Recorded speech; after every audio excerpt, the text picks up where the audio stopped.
Hi Earth Sign, Taurus, Virgo, and Capricorn. This is your Gem in-year Star Reader. Sa Earth Sign, alamin natin ang sitwasyon na na-encounter or may encounter mo.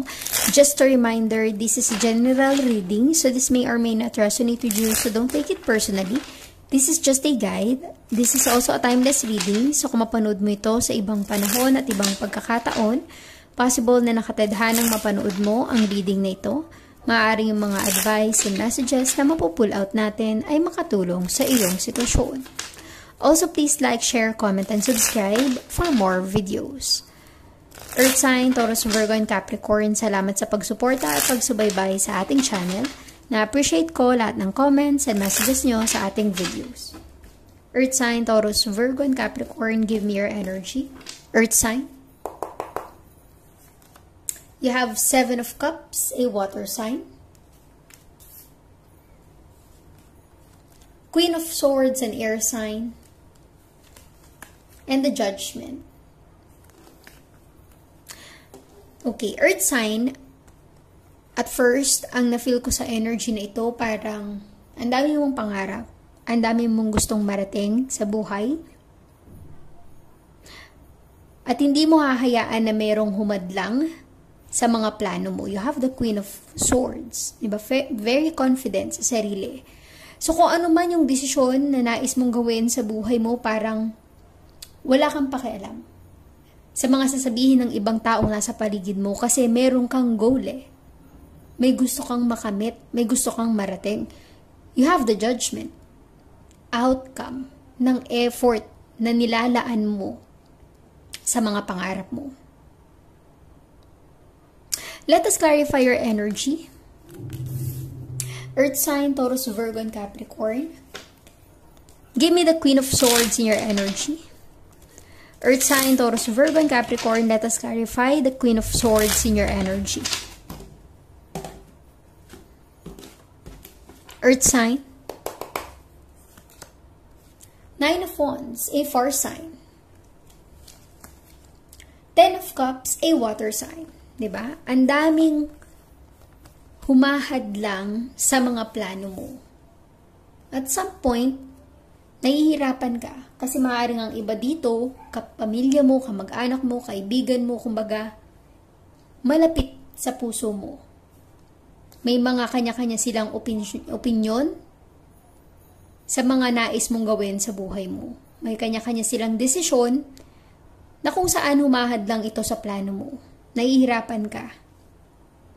Maaaring magulang mo, mga kapatid mo, maraming involved sa sitwasyon mo. Pero tingin ko hindi mo hahayaan na maapektuhan ka ng opinyon ng ibang tao sa paligid mo.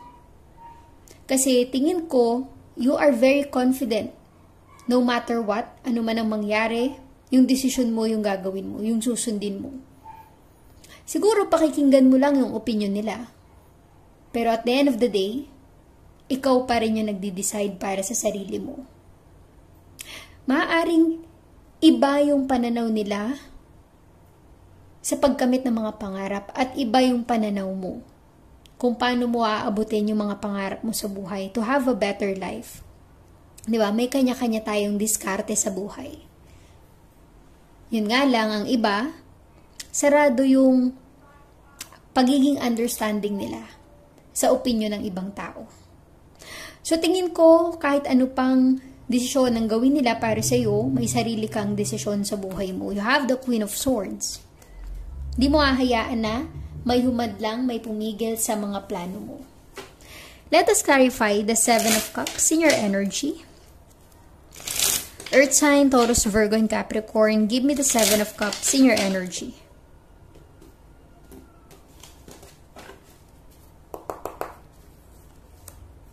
Queen of Pentacles, an earth sign. And 9 of Cups, a water sign. Diba? Dami mong pangarap sa buhay, earth sign, para sa pamilya mo.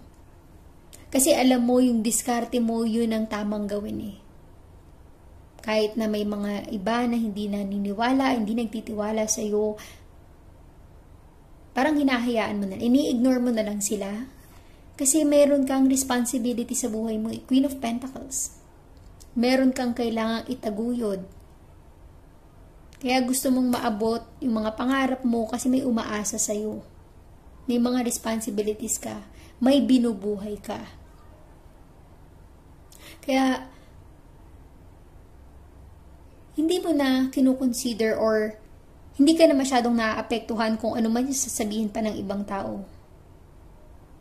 Kasi nafe-feel mo na tama naman yung landas na tinatahak mo eh. You have 9 of Cups, fulfillment of your dreams. Katuparan ng mga pangarap mo. Parang sa discarding ginagawa mo, nafe-feel mo earth sign na yun yung tamang gawin. Sa sitwasyon na yun. Kaya ka ganyan, ka-confident sa sarili with the Queen of Swords. Kasi may magandang resulta. Kumbaga, nag-i-improve yung buhay mo at unti-unti mong nakakamit yung nais mo. Patunay lang yon na tama yung diskarte mo. Kahit na may mga humadlang pa sa'yo, di ba? Hindi ka nagpapa-apekto. Let us clarify the judgment in your energy. Earth sign, Taurus, Virgo, and Capricorn, give me the judgment in your energy. Earth sign. Two of Pentacles, an earth sign. Queen of Wands, a fire sign. Outcome, ang resulta ng effort mo. Hindi yun masasayang. Doble kayod ka eh.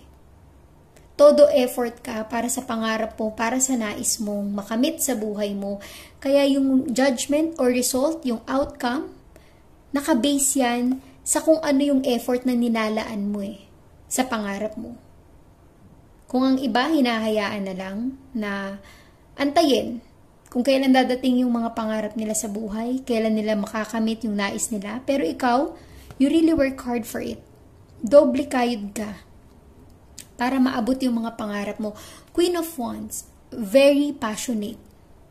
Hindi ka nagpapadala, hindi ka nagpapa-apekto sa mga problemang pinagdadaan mo, sa mga challenges. Ganun ka ka-confident sa sarili mo kasi nga may umaasa sa'yo. Kaya kailangan mong magpakatatag. Kahit na may mga times na feeling down ka, ini-ignore mo yun. Kahit na may mga times na yung pamilya mo, hindi sila nakasuporta sa desisyon mo, okay lang. Kasi alam mo sa sarili mo na tama yung ginagawa mo. At alam mo na yun yung dapat gawin sa sitwasyon na pinagdadaanan mo. Kaya you have the judgment, outcome, resulta ng mga desisyon, ng mga aksyon na tinitake mo sa buhay mo. Let us see Angel Guide, give us a message, advice for Earth sign, Taurus, Virgo, and Capricorn. Earth sign.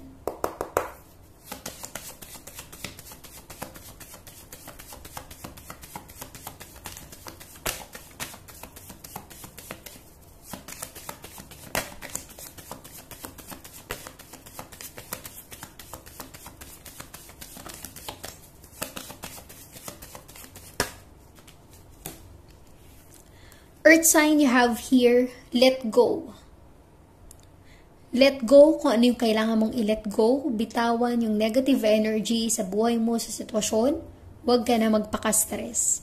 Meditation brings answer.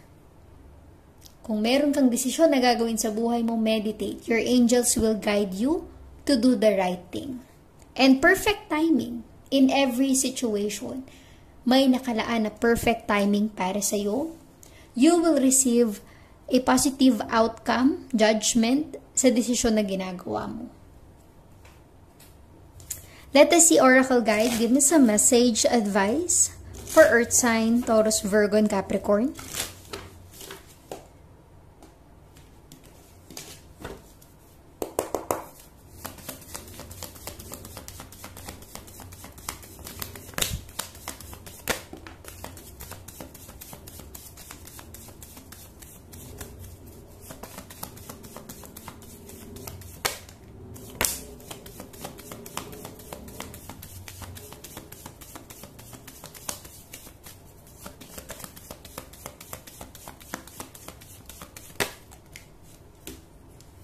Okay, Earth sign you have here, it's time to release negativity. Let go the negative energy.